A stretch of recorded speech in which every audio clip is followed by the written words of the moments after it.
Quando cursei o programa de teologia,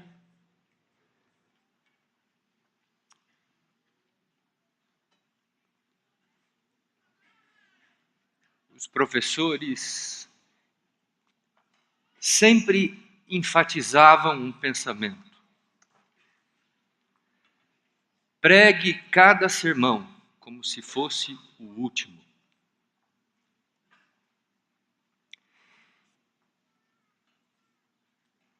Não sabemos nada sobre o futuro. Ele não nos pertence. Mas nessa atmosfera celeste que envolve a casa de Deus nesta manhã de sábado, depois de termos ouvido tão lindas músicas e louvores, presenciado o batismo de 2 alunas, presenciado o testemunho do mutirão de Natal, nós vamos agora estudar a palavra de Deus. Porém, antes de abrirmos a palavra, eu quero chamar a sua atenção para alguns dos projetos que o Centro de Pesquisas Ellen White Brasil vem desenvolvendo ao longo da sua história. Está no telão, você pode acompanhar. A primeira coisa que eu quero chamar a sua atenção é para o site onde existe o maior portal de informações sobre os escritos, a vida e a obra de Ellen White e os pioneiros da Igreja Adventista. Se você quiser tomar nota no seu boletim, anote o site egwritings.org. Neste site, você vai encontrar escritos do Espírito de Profecia em 58 línguas diferentes. Notem uma coisa: o Evangelho hoje é pregado na Igreja Adventista em 202 países da Terra. O Evangelho está sendo pregado em 900 línguas e dialetos hoje. Nós temos 58 livros ou línguas com livros traduzidos do Espírito de Profecia. Então nós temos ainda um longo caminho a percorrer, mas este site é um projeto que a Associação Geral está envolvida. Se você quiser procurar qualquer texto do Espírito de Profecia, em qualquer uma dessas línguas, basta você clicar as poucas palavras que você tem da citação e você prontamente achá-lo-á na tela do seu computador. A seguir, eu quero mostrar a vocês também os lançamentos que o Centro de Pesquisas tem ao longo do seu ano, deste ano de 2013, tem lançado. E neste ano nós lançamos esse livro intitulado Espírito de Profecia, Orientações para a Igreja Remanescente. Você poderá encontrar esse material nas nossas casas editoras, na nossa casa edição aqui no NASP e também nas lojas espalhadas pelo Brasil dos céus. Além disso, eu quero mostrar em primeira mão os lançamentos digitais que nós estamos trabalhando arduamente. E eu vou mostrar a vocês o primeiro livro que está aí na tela, chamado Modéstia Cristã. Esse material é uma pérola preciosa para os dias em que vivemos. Todos os conselhos que Ellen White dá a respeito da modéstia cristã, a nossa forma de se vestir, nossa forma de tratar o estilo de vida, a nossa forma de se portar, de testemunhar, estão todos nesse livro. O segundo livro se trata de um material, uma compilação de conselhos do Espírito de Profecia e da Bíblia, conselhos sobre 62 temas diferentes, de A até Z. Você poderá encontrar, vocês que são pastores, que são anciãos, são alunos, poderão fazer uso desse material, dessa ferramenta importante. O terceiro volume que nós estamos lançando em formato de e-book é o livro intitulado Filosofia Básica da Educação Adventista, de autoria do E.M. Cadwallader, tudo o que Ellen White escreveu sobre educação. Você tem nesse material de forma sistematizada. Está disponível gratuitamente para você por meio do nosso site. Além disso, temos uma série de sermões que foi pregada pelo pastor Prescott, intitulada No Poder do Espírito. Vale a pena você conferir esses sermões que foram pregados, e Ellen White fez alusão ao poder desses sermões que foram pregados pelo pastor Prescott sobre o Espírito Santo de Deus. Logo a seguir, nós temos um livro histórico que fala sobre o grande movimento adventista, de autoria do primeiro historiador da igreja, chamado John Loughborough. Ele presenciou Ellen White em 55 visões ao vivo, e ele registrou essas visões com detalhes mínimos, e ele também escreveu essa preciosa obra intitulada O Grande Movimento Adventista. Em penúltimo lugar, o livro Daniel e Apocalipse, que foi escrito por Uriah Smith. E por último, o livro que está aí na tela, que se intitula Estudos da Educação Cristã, que foi publicado pelo educador Sutherland. Então nós temos aqui um cardápio bem variado para teólogos, alunos da teologia, para membros de igreja, para pastores. Todos esses materiais vocês poderão encontrá-los gratuitamente, baixar, colocar no seu iPad, no seu Android. Em qualquer versão você poderá ter esse material e ter acesso a esses conteúdos. Vamos em frente, aí está o site do Centro White. Nós fizemos uma reformulação no site do Centro White. Esse é a nova página. Eu pergunto, quantos de vocês já entraram na página do Centro White? Levantem a mão, bem alto. Nós temos tido uma média de 3.000 acessos, 3.200 acessos na página do Centro White todos os dias. Pessoas da América do Sul, da América Central, do Norte, da Europa, da África, da Ásia, do Japão, da Oceania, pessoas de todos os continentes têm feito uso dos conteúdos que estão ali inseridos nesse site. Confira você também esse material. Uma sessão que tem sido muito buscada é a sessão de perguntas e respostas. Muitas vezes pessoas nos reportam perguntas. Pastor Stêncio, o que Ellen White diz sobre a Trindade? O que ela fala sobre o uso de roupas? O que ela fala sobre o uso de joias? Se você entrar aí e clicar a palavra, qualquer palavra que você deseja, e dar o Enter, você vai ter a resposta. E às vezes você vai ter mais de uma entrada de resposta. Portanto, faça essa busca pessoalmente e você vai ser ricamente abençoado. Em seguida, nós temos aí outros materiais. Eu não vou gastar muito tempo, nosso tempo já se excedeu. Mais à frente temos uma preciosa sessão, voltando um pouquinho, a sessão de audiobooks. Você pode escutar Ellen White em meditação, ouvindo a narração dos escritos de Ellen White.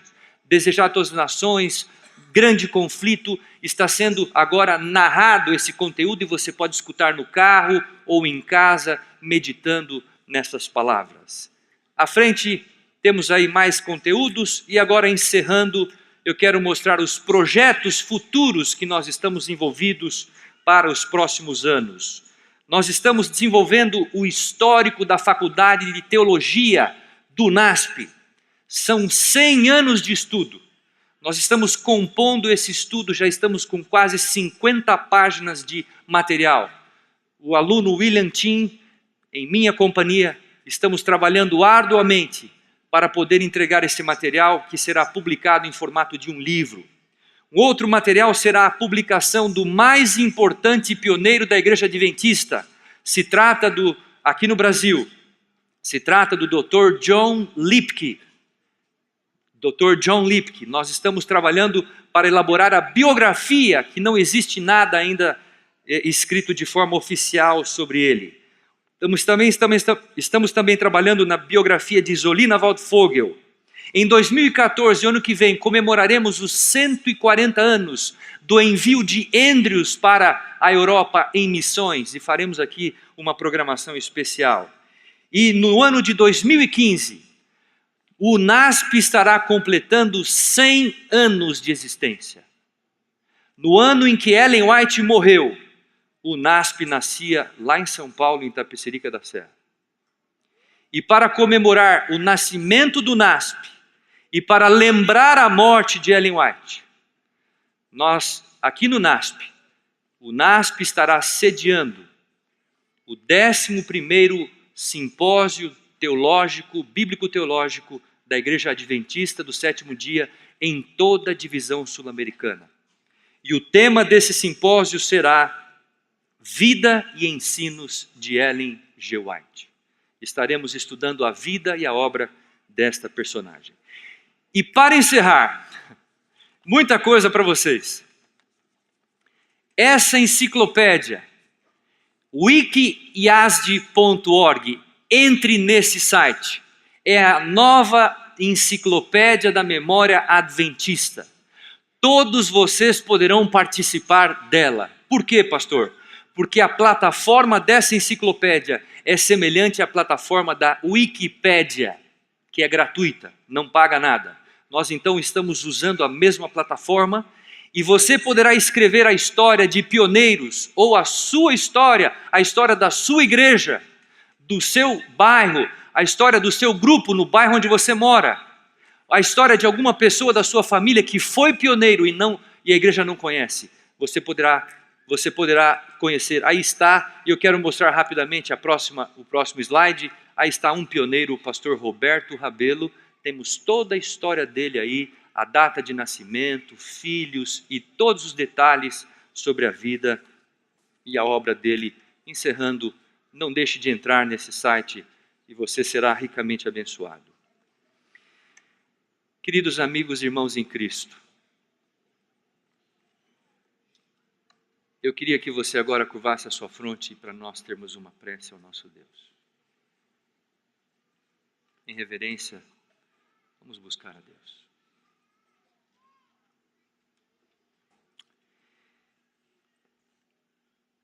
Deus eterno,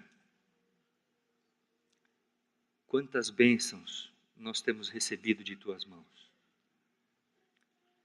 Não foi em vão que Jesus Cristo morreu por nós. Não foi em vão que o Espírito foi derramado sobre a Sua igreja. Não foi em vão, Senhor, que cada um de nós, pecadores, estivéssemos aqui nesta manhã. Não foi em vão que Tu fundaste a Tua igreja, Senhor. Tu tens um propósito grandioso para com ela. Nós suplicamos, Senhor, que na atmosfera desse culto, o Teu Espírito possa atuar de maneira poderosa no coração de cada adorador. E que nessa hora nós possamos ouvir a Tua voz, somente a Tua voz.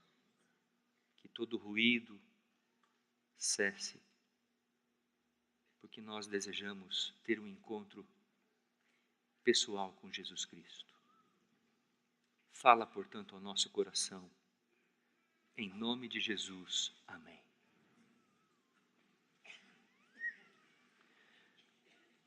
Uma das mais famosas lendas da literatura grega apresenta a história de um soldado que era muito valente e corajoso. O seu nome consta na galeria dos guerreiros mais vitoriosos de sua pátria. Ele colecionou dezenas de vitórias em batalhas contra temíveis exércitos. Foram intimidado inúmeras vezes, mas sempre se saiu vitorioso. De fato, esse soldado não podia ser derrotado. Foi o personagem principal em uma das mais famosas batalhas gregas, a Guerra de Troia. Nos primeiros 9 anos dessa guerra, ele conquistou 12 cidades, destruiu milhares de guerreiros e foi tratado como um campeão. Mas uma intrigante pergunta é formulada pelos leitores. qual era o segredo de seu heroísmo? A chave para o seu heroísmo estava num segredo guardado desde sua infância. Conta a lenda de que quando ele era apenas um bebê, profetas da mitologia grega afirmaram que ele seria um super-homem e que exerceria grande poder e importância em sua terra.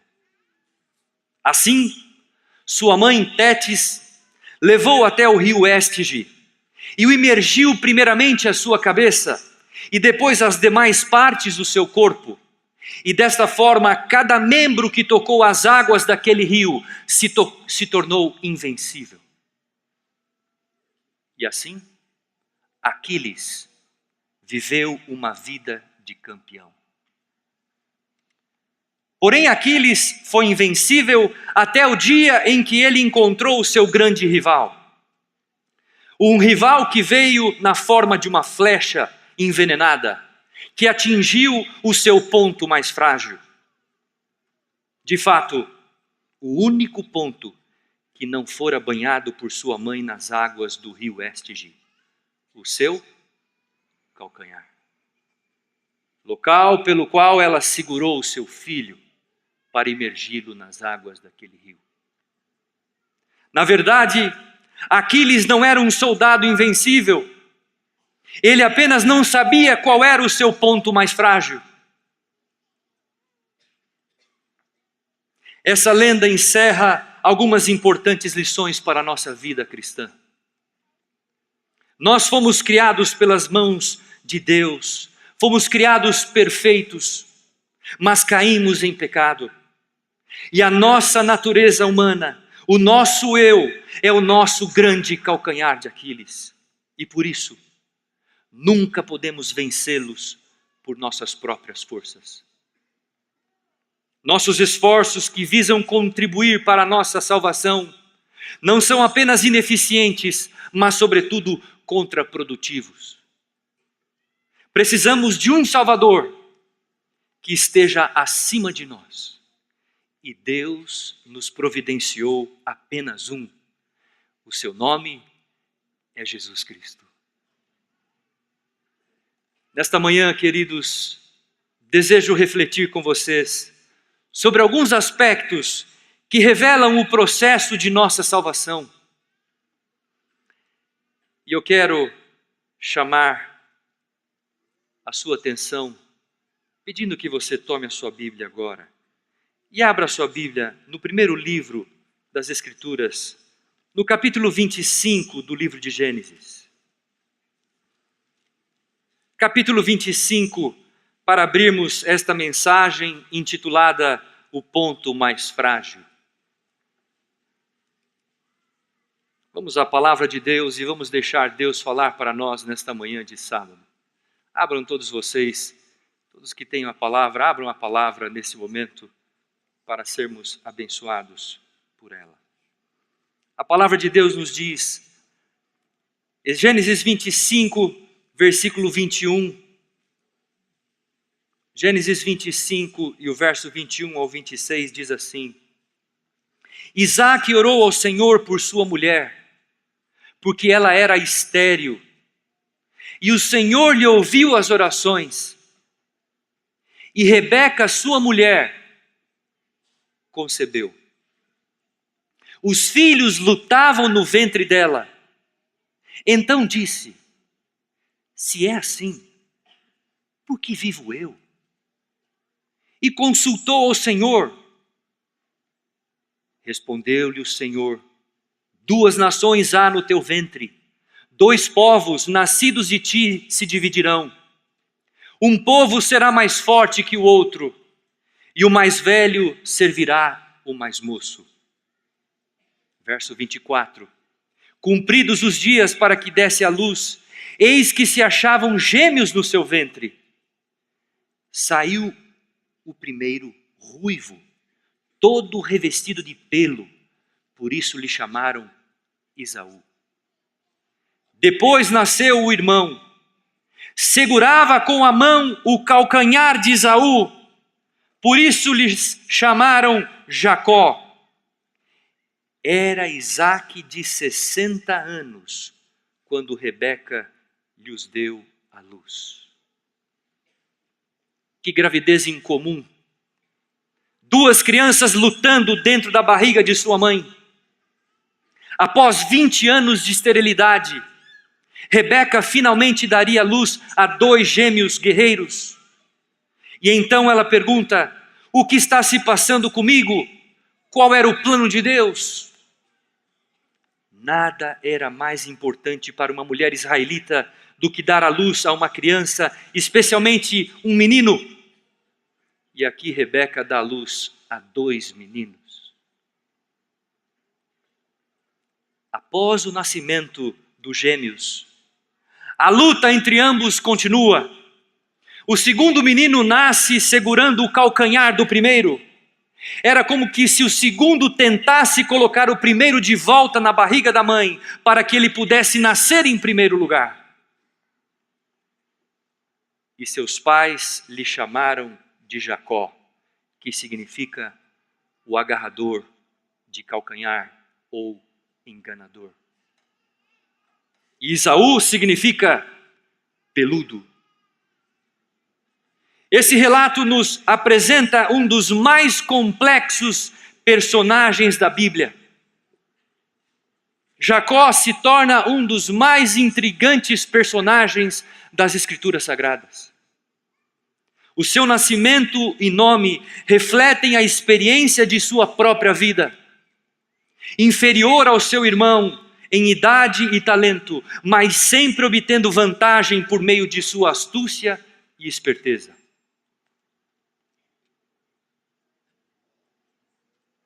Jacó é o tipo de pessoa que faria qualquer coisa para conseguir os seus desejos, não importando o risco que deveria correr, nem mesmo o preço que deveria pagar. Jacó sempre esteve envolvido em alguma intriga ao tentar manter o seu prestígio e o seu respeito.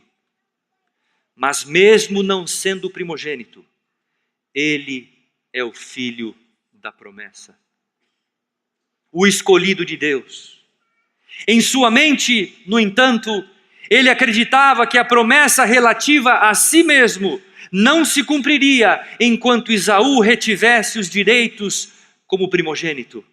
E assim, ele procurava constantemente descobrir um meio pelo qual ele pudesse conseguir a bênção de Deus.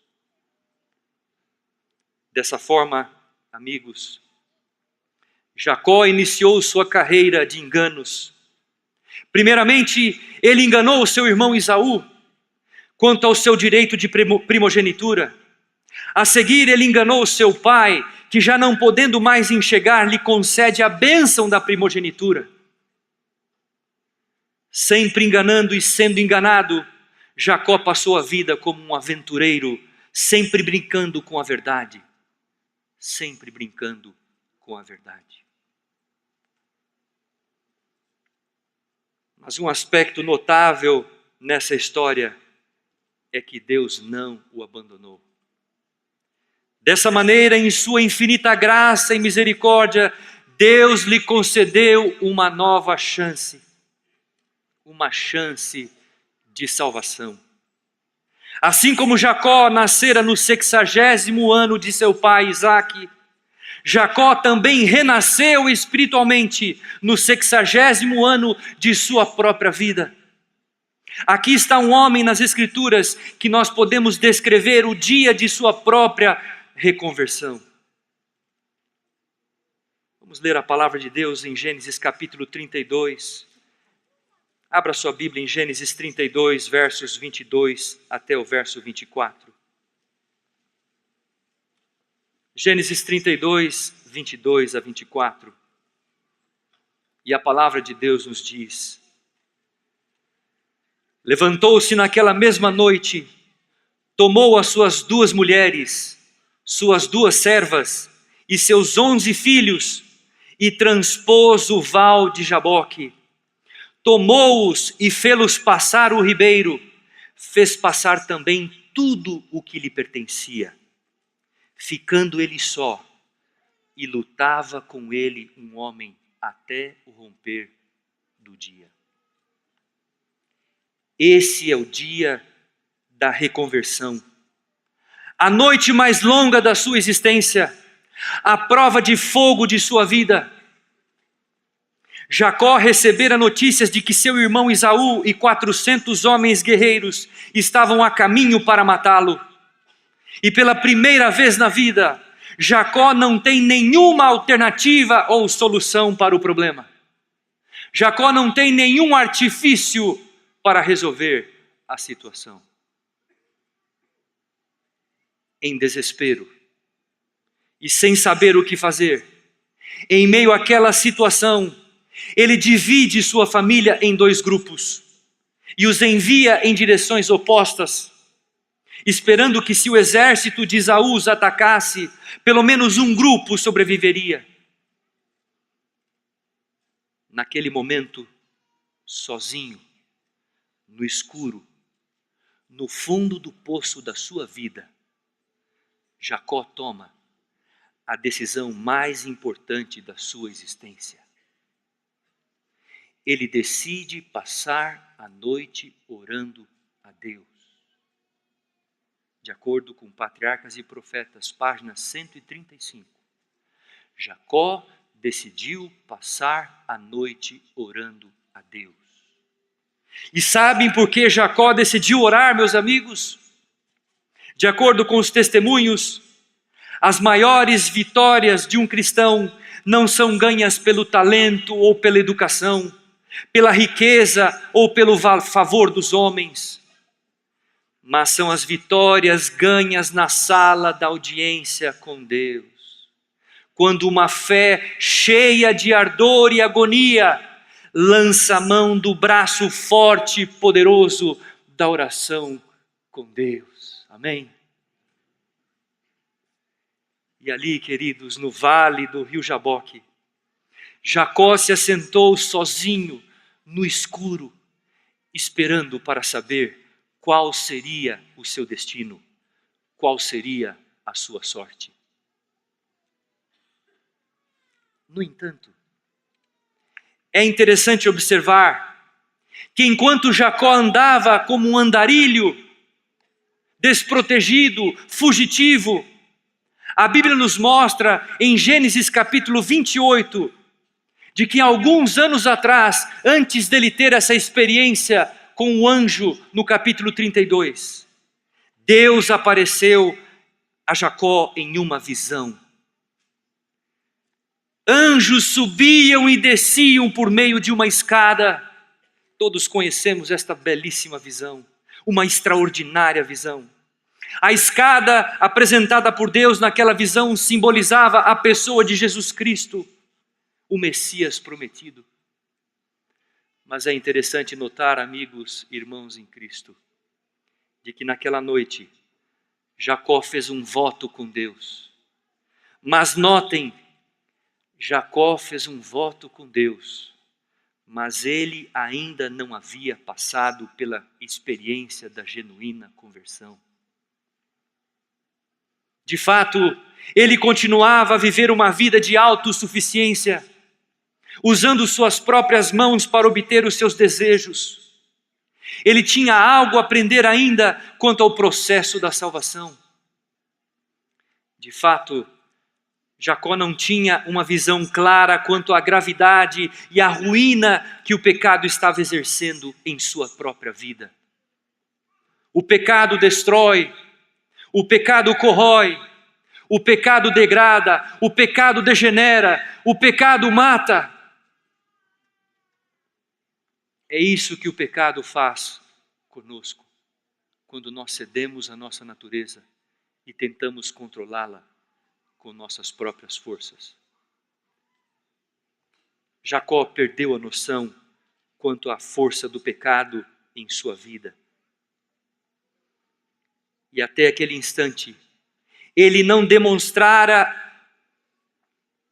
uma disposição para abandonar todos os seus erros, suas falhas, seus enganos, a fim de receber a bênção e o perdão de Deus.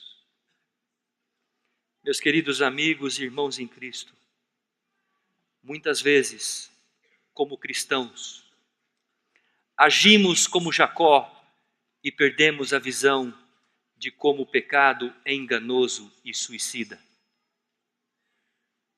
Anestesiados pelo veneno que a antiga serpente Satanás tem injetado em nosso calcanhar desde a criação do mundo e após a queda do pecado, quase 6.000 anos, injetando o veneno do pecado em nossa natureza humana. Nós perdemos a noção, perdemos o controle, o domínio de nossa vontade. E assim, passamos a enxergar o mundo sob o prisma de nossa própria ótica e percepção. Verdades da revelação divina são distorcidas, relativizadas e adaptadas segundo a nossa própria percepção. O eu passa a exercer o comando da nossa existência. A nossa espiritualidade e adoração passam a ser movidos por um sentimentalismo contemplativo e às vezes trivial. Por vezes, ao estarmos na casa de Deus, somos capazes de sair de sua presença para entrarmos numa atmosfera virtual, onde os diálogos desviam a nossa atenção do Deus Criador, e com isso nós desonramos e desrespeitamos ao nosso Deus. Tal atitude, queridos, elimina o espaço para o raciocínio santificado. E como consequência, o nosso amor e a nossa fé se tornam inoperantes em nossa experiência cristã. Por outro lado, o ponto de vista e a percepção dos nossos irmãos e irmãs se tornam em argumentos até irritantes, ilógicos e muitas vezes inoportunos. Em dadas circunstâncias, não paramos nem sequer para ouvi-los. Porém, queridos, o mais triste é nós não pararmos para ouvir a revelação da palavra de Deus, o assim diz o Senhor. E eu quero que você abra sua Bíblia agora em 2 Timóteo capítulo 2. 2 Timóteo capítulo 4, e não capítulo 2. 2 Timóteo capítulo 4. Veja o que o apóstolo Paulo disse ao seu discípulo Timóteo. Paulo, escrevendo a Timóteo, disse, 2 Timóteo 4, versos 13 e 4, a palavra diz assim: pois haverá tempo em que não suportarão a sã doutrina, pelo contrário, cercar-se-ão de mestres segundo as suas próprias cobiças, como que sentindo coceira nos ouvidos. E agora notem o versículo 4. E se recusarão a dar ouvidos ao quê? Se recusarão a dar ouvidos à verdade, diz o apóstolo Paulo, a revelação profética. Entregando-se às fábulas.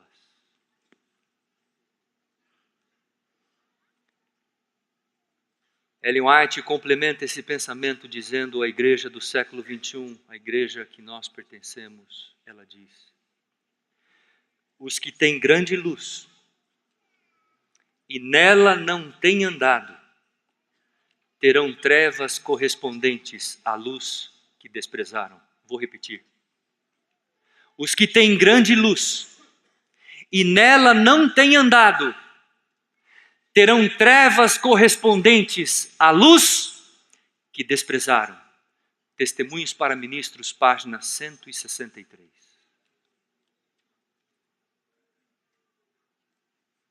Tal realidade nos tem levado a vivermos uma religião imaginária, ilusória, que apela mais aos sentidos do que propriamente à nossa razão. E assim agimos como se fôssemos felizes e nos tornamos artistas religiosos. Como Jacó, buscamos encontrar diversas alternativas para escapar da verdade, que revela o real estado da nossa condição. Na superfície, mostramos competência, cultura, mas no fundo há um senso de medo e culpa. Veja o exemplo de Jacó. Aquele homem não podia permanecer em algum lugar, em nenhum lugar. Ele foge da casa de seu pai. Seu irmão começa a persegui-lo. Então ele foge da casa de seu tio. De um lugar para o outro, ele está fugindo o tempo inteiro fugitivo. Jacó está constantemente fugindo de Deus. De fato, ele gastou 60 anos tentando alcançar de todas as formas possíveis tudo aquilo que lhe traria felicidade. E o que ele alcançou ao final de tudo? 2 mulheres, 2 servas, 11 filhos, 1 filha e um rebanho roubado e um irmão inimigo que estava lhe perseguindo com a intenção de matá-lo. Tudo isso foi o que ele conseguiu com as suas próprias mãos.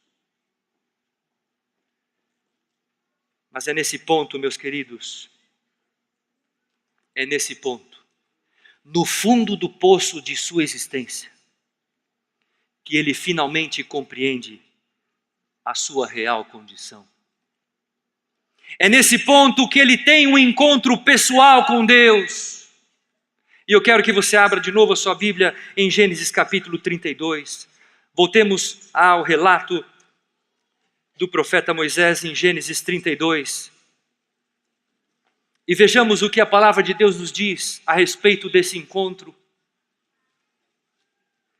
Gênesis 32, verso 24 a 26, a palavra de Deus nos diz: ficando ele só, e lutava com ele um homem até o romper do dia. Vendo este que não podia com ele, tocou-lhe na articulação da coxa. Deslocou-se a junta da coxa de Jacó na luta com o homem. Verso 26. Disse este: deixa-me ir, pois já rompeu o dia. Respondeu Jacó: não te deixarei ir, senão me abençoar. É naquela noite que ele decide parar e dizer não ao engano, não à astúcia, não às artimanhas, não à ilusão, não ao pecado. Chega. Pela primeira vez, Jacó não possuía nenhuma carta debaixo de sua manga. Meus queridos amigos e irmãos em Cristo, como será a nossa situação hoje como cristãos no século 21? Será que nós estamos vivendo como fugitivos, fugindo de Deus, de um lado para o outro? É essa experiência uma expressão da nossa realidade no século 21? Sempre trabalhando, sempre correndo, sempre se automedicando, sempre ouvindo notícias, sempre ligados ou distraídos com algum entretenimento. Como educador e pastor, tenho percebido que nossa geração hoje vive um ativismo frenético sem precedentes. E para aqueles que vivem plugados e conectados com entretenimentos virtuais, a palavra de Deus tem uma mensagem para vocês todos nesta manhã. Jovens, adultos e idosos. São João 15, 5 e 6.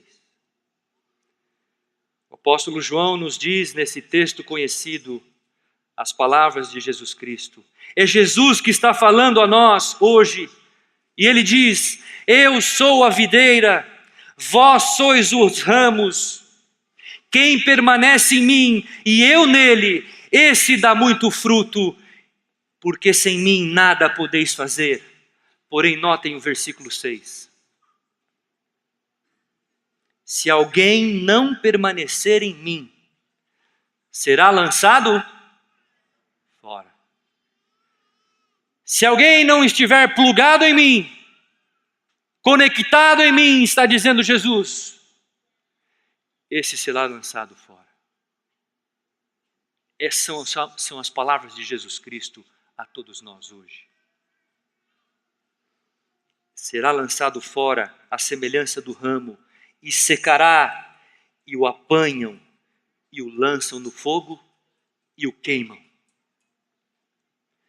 Nesse mundo agitado e estressante, sempre temos algum programa, algum projeto, alguma música, algum ruído, alguma diversão. O telefone toca, o som da mensagem do celular vibra, alguém está me procurando, para tudo, para o mundo, para a conversa. Qualquer coisa, exceto um momento de calma e paz, onde somos forçados a ouvir a voz da nossa própria consciência e o ruído do nosso próprio silêncio. Você já parou para ouvir o ruído do seu silêncio? Você já parou para ouvir a voz da sua própria consciência? Será que é por isso que a coisa mais difícil em nossa vida hoje é nos aquietarmos? Como o salmista diz em Salmos 46, 10. Aquietai-vos e sabei que eu sou Deus. E sobretudo ouvir a voz de Jesus Cristo dizendo, eu sou o caminho, a verdade e a vida. Que voz suave, doce e mansa. Na verdade, amigos, o pecado fez uma confusão na vida de Jacó. E quando ele finalmente se deparou com seu real estado e condição, ele se encheu de tristeza e arrependimento. Mas é naquele momento que ele está pronto para apresentar-se perante Deus. E a própria história nos revela, Jacó entrou em um estado de luta física com o anjo do Senhor, sendo obrigado a fazer um esforço gigantesco para segurá-lo. Ele se empenhou a noite inteira em uma batalha física com aquele ser celestial, mas ele não obteve vantagem sobre ele. Naquela batalha, Jacó lutou pela sua própria vida. Cada fibra de seus músculos, cada grama de sua energia é colocada em ação naquele conflito. Mas num dado momento, num dado instante, algo acontece que muda todo o contexto da história. Seu oponente, vendo que não podia com ele, tocou na articulação da sua coxa, tocou no seu ponto mais frágil. E naquele momento, o agarrador de calcanhar percebe que ele não está lutando com seu irmão Esaú. De fato, Jacó estava lutando com o anjo do concerto. E quem era essa pessoa que estava lutando com Jacó, de acordo com o relato dos testemunhos? Quem era? Jesus Cristo, o anjo do concerto. Não era apenas um mero anjo, mas era Jesus Cristo que estava lutando com Jacó.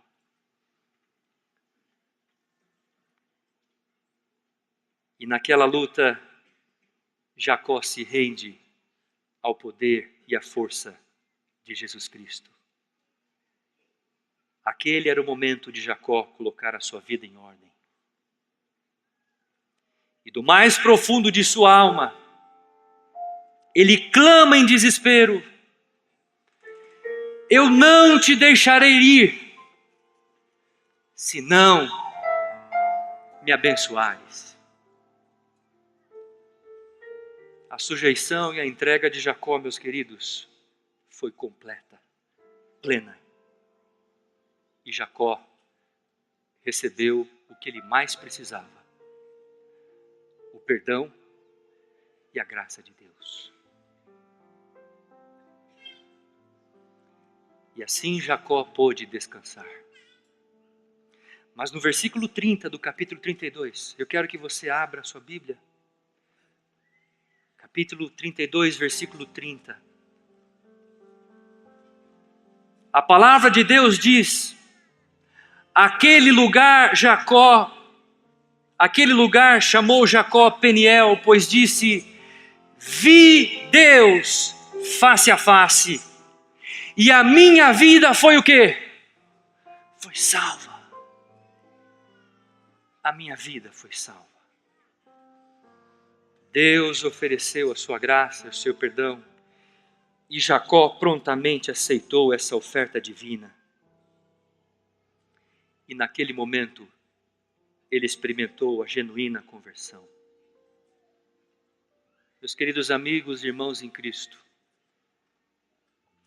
a luta contra o nosso eu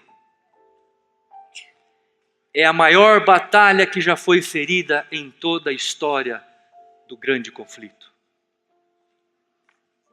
De acordo com o capítulo do Caminho a Cristo, página 143. A luta contra o nosso eu é a maior batalha que já foi ferida em toda a história. E o nosso eu é o nosso ponto mais frágil. E às vezes nos enganamos, tentando retê-lo, tentando manter o controle dele em nossas mãos, as 7 chaves. E quanto nós mais o controlamos, mais desastres, mais perdas, mais derrotas, mais desafios.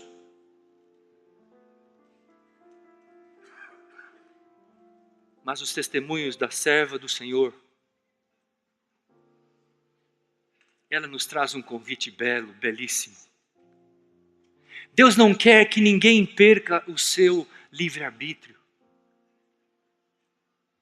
Deus não quer reter a sua vontade nas mãos dele, não. Mas ele diz que quando nós entregamos a nossa vontade a ele, e nós sujeitamos a nossa vontade a Deus, Deus devolve a nossa vontade purificada e refinada, para que nós não venhamos a pecar novamente. Amém? Queridos, esse é o único segredo para você vencer o seu ponto mais frágil. Entregar a sua vontade todos os dias a Deus.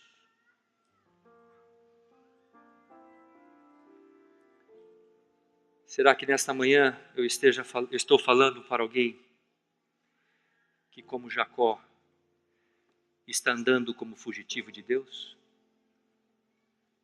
Vivendo um cristianismo de fuga, correndo de um lado para o outro a fim de conquistar a sua própria salvação. Será que eu estou falando para algum jovem, algum adulto que nesta manhã está vivendo no fundo do poço da sua vida, mas que nesse momento, diante de Deus, diante da presença dos anjos de Deus e do Espírito Santo de Deus, ouviu a sua voz e quer ter um reencontro pessoal com Jesus, como Jacó teve. Vê-lo face a face e receber de suas mãos a maior de todas as bênçãos, a bênção da salvação. Será que eu estou falando para alguém que já se esgotou todas as suas forças, todas as suas energias lutando com Deus ou com a vida? Alguém que se sente abandonado pelos familiares, amigos, e precisa clamar e suplicar a Deus: Senhor, eu não te deixarei, se tu não me abençoares.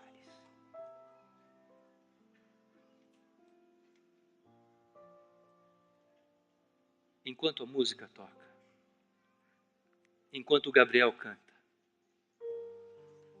se você foi tocado pela mensagem de Deus nesta manhã, se você quer ter um reencontro com Deus nesta manhã, eu queria que você renovasse o seu compromisso com Cristo, de amá-lo e servi-lo, até que Ele volte para nos buscar. Amém? Deus eterno, nós queremos permanecer em tua presença.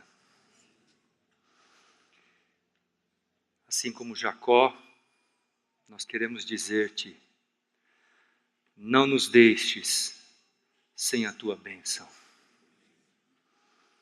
Nós queremos vê-lo face a face a cada dia, Senhor. Nós queremos ter um contato, uma comunhão diária com Cristo. Nós precisamos, pois vivemos em um mundo tão conturbado, agitado, um mundo tão estressante. Nós precisamos de ter uma comunhão mais próxima com Jesus. Ó Deus eterno, tem misericórdia de nós. Manifesta a tua graça sobre a vida da tua igreja, Senhor. Faça com que ela possa triunfar. E nessa manhã, Senhor, após ouvirmos a tua palavra, se há alguém aqui nesta manhã que está vivendo o fundo do poço da sua vida, vá até esta pessoa e alcance com o teu braço. Revele a tua graça a essa pessoa.